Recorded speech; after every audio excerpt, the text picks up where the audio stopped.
I think it's really important that people demonstrate to governments around the world that they care about climate change. The fundamental issue that we're facing is that even though the vast majority of scientists, like 97 or 98%, basically everyone who doesn't have a vested interest or isn't crazy, thinks this is a real serious issue. But the economics so strongly favor the oil and gas industry. And in fact, it's to give you like a sort of a sense of it, if you took the value of all solar companies in the U.S., it's about a third of the profit that Exxon makes in a year.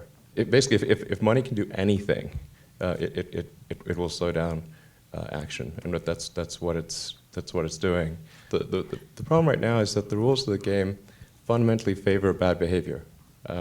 There's a cost to the carbon capacity of the oceans and atmosphere that is not being paid. So effectively, everything that creates CO2, it gets this subsidy that people don't appreciate.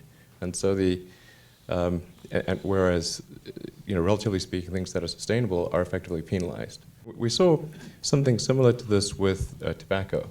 In fact, tobacco is sort of smoking for individuals, and this is kind of smoking for the planet. I'd encourage people to read like the book Merchants of Doubt, because they're using the same playbook as the tobacco industry did. And in fact, in a lot of cases, the same people, like literally the same people. They're still alive.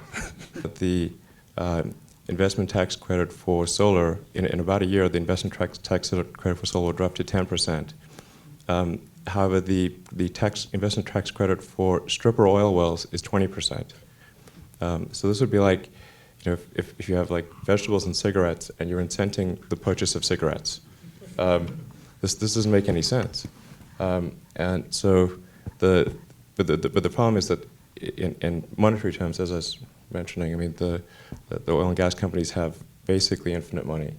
If people in the world say that something must be done and demand something from their politicians, demand that they do the right thing, I think that's the only thing that can overcome the monetary power of lobbying.